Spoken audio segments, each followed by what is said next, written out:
you. Wow, thank you. Did we talk? I think we're on the same path here today. Oh, Thank beautiful. you. Thank you so Yes, much. wonderful. Thank you. I love that. That was beautiful. And good morning, everybody. Thank you, Kailani, for that beautiful song. If you can just pull out what Kailani was singing about, you'll hear it throughout what I'm going to say, because what I'm asking you to do today is to dance in your light, to just dance in the light that you came into this human experience with, to come together with the sky and the earth, and dance in your light and be free, because you were born free. You were born free. I want to take a minute to thank David Trolley for his music today, and Kailani for David Morse and the slides, and Harry Ollendorf for his work, and for putting up with me and changing the first song 3 times this week, and also to Audrey for her wonderful affirmations and prayer, and for Moon and Waldo for being with us today with the announcements, and for everybody being here today. And as I said, today I invite you to dance in your light as we talk about the paradox of freedom, because it really is a paradox.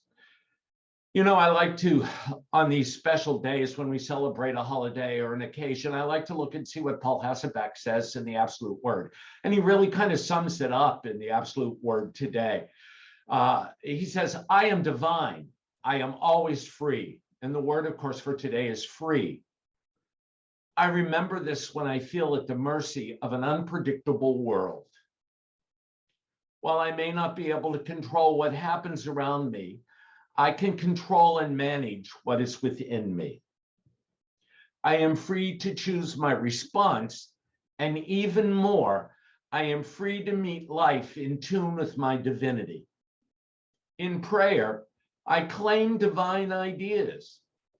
I use my power of imagination to envision the life I wish to live, and my power of will to make choices to bring it about. As I speak affirmations, I raise my consciousness. I create the conditions for manifesting my highest and best outcomes. I find precious freedom, realizing that life doesn't happen to me.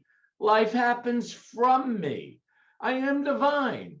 I am always free. Thank you, Reverend Hasselbeck. So true, so's true. We are always free. It's the thoughts that we bring into our consciousness that take our freedom away. And so Paul Hasselbeck calls us to remain free by claiming divine ideas, by using the power of imagination to envision the life as we wish to live it, and the power of will to make those choices, to bring about, to create the conditions that manifest our highest and best outcomes. Martin Luther King was doing just that when he gave his I Had a Dream speech. Listen to a little part of it for just a minute. I have a dream today. I have a dream today. I imagine, I'm calling it into manifestation. And Martin Luther King had the faith to call his dream, what he imagined, into being. I have a dream that one day every valley shall be exalted, every hill and mountain shall be made low. The rough places will be made plain, and the crooked places will be made straight, and the glory of the Lord shall be revealed, and all flesh shall see it together. This is our hope. This is our faith that I go back to the South with. With this faith, we will be able to hew out of the mountain of despair a stone of hope. With this faith, we will be able to transform the jangling discords of our nation into a beautiful symphony of brotherhood. With this faith, we will be able to work together, to pray together, to struggle together, to go to jail together, to stand up for freedom together, knowing that we will be free one day.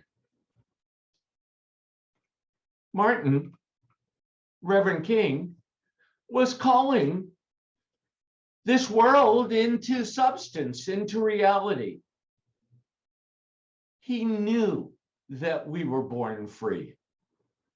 Each and every one of us, each and every one of us, regardless of all the things I mentioned in the opening prayer, regardless of anything, that story that we create about another person in our mind, each of us remains free. So this week was well, there's so many things going on in the world. I mean, you all know that. And so we've got to remember our freedom. We've got to let go of the bondage, the thoughts that hold us back. And so we had a board meeting this week, and I was telling the board as we opened the meeting and we were checking in that I had just left a call. And I'm going to relate just a short bit of it. It was a call that came out from the Contra Costa Interfaith Alliance about an incident that happened at the Walnut Creek about the Methodist Church, United Methodist Church in Walnut Creek.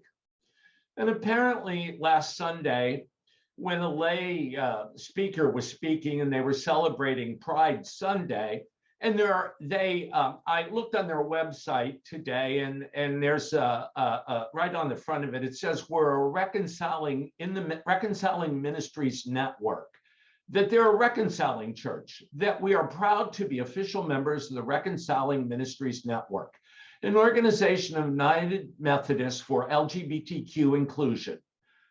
Then they say, we welcome all persons as Christ did, regardless of age, race, gender, sexual orientation, cultural background, physical or mental health, family status, or financial circumstances. Well, now that's freedom if I ever heard it, isn't it? That's freedom. We welcome all persons as Christ did, regardless of all those things that we create stories of in our mind. We welcome them here. So when you state that, there are people that don't feel that way. So last Sunday, a man sitting in the sanctuary went up and took a piece of paper out of a bulletin at the church, a prayer request, and wrote on it just a lengthy note quoting the Bible, saying that homosexuality was an abomination and that homosexuals should be purged. And he handed that to the usher, who immediately resigned as an usher. No, but who said, oh my goodness. And the man had gone back to sit in the sanctuary. And then he got back up and came out, and she was about to do something. And he said, did you read my note? And she said, yes. And he said, good. And he went out of the building. So the usher took that opportunity to notify the poor lay minister, lay speaker, and the congregation was moving out of the church because, you know, they have a procedure for that. And the usher called 911, and then the man came back in church, and he brought his manifesto in with him from his car, nothing else but the manifesto. So that's a situation, and it's a situation that wanted to grab at my freedom. I have to tell you, it grabbed at everybody at that Reconciling Ministries freedom.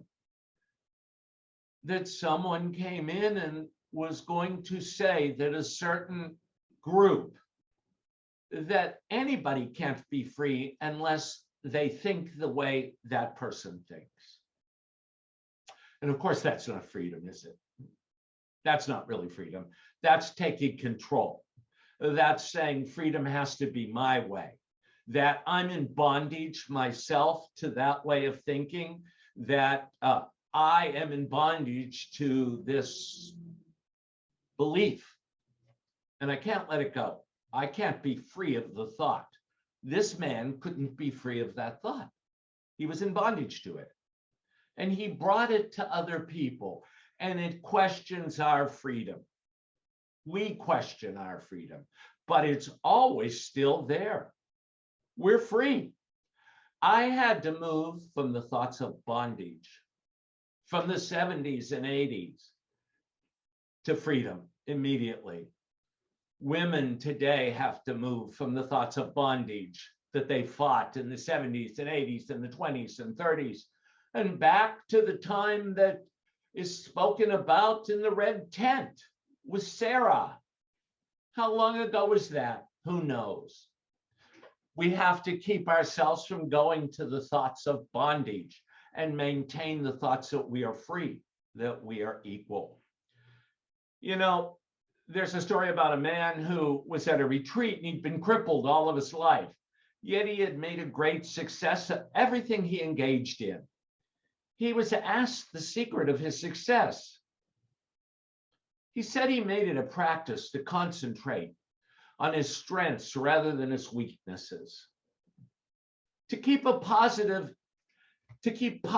and refuse to unfold in self-pity. Then he was asked, but hasn't your crippled condition colored your outlook on life?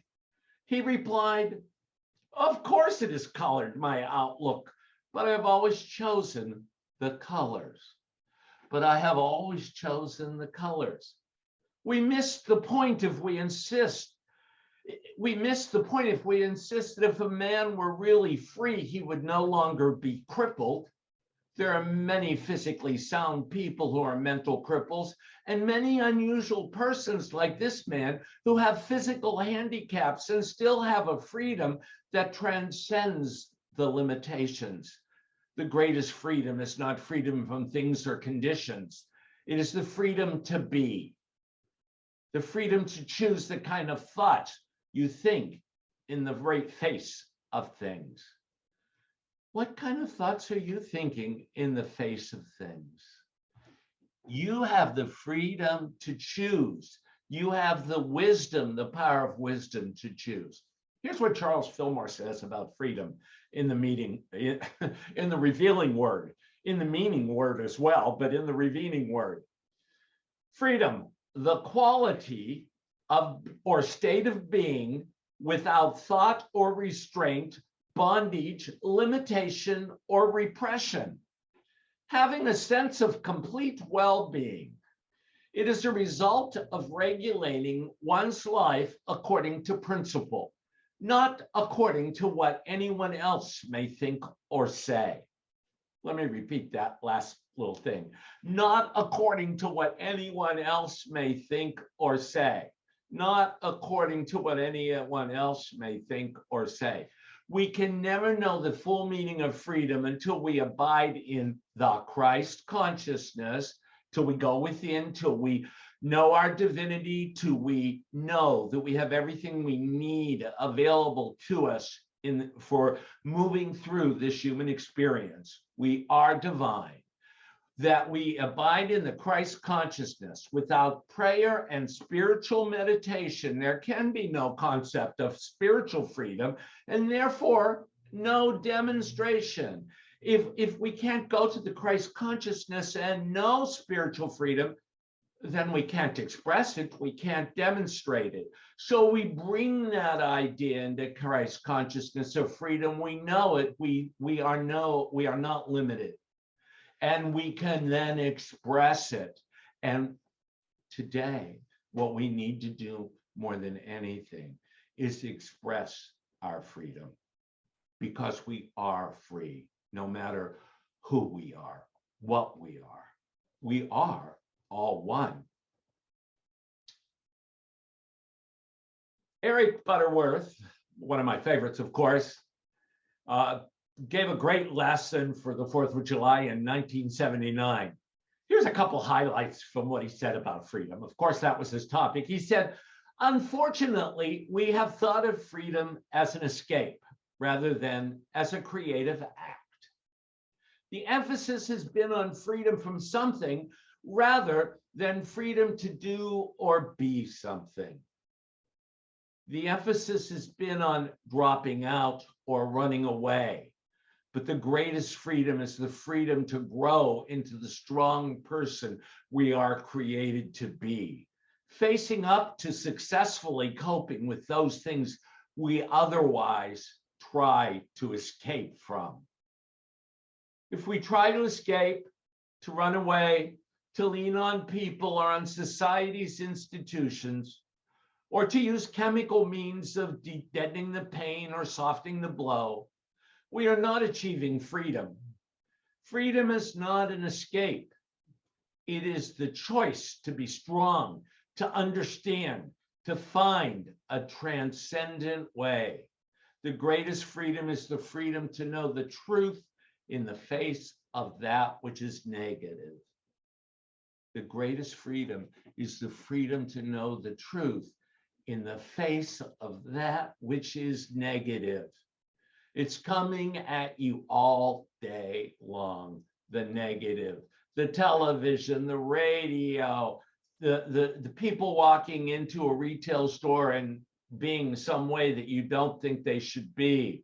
It's the freedom to know the truth in the face of that which is negative, that each of us are divine.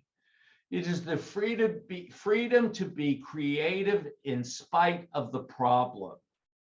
It may eventuate in a healing process leading to freedom from the problem itself. Oh boy, has that ever happened? That you got freedom from looking at the problem itself and finding freedom in that rather than walking away or running away?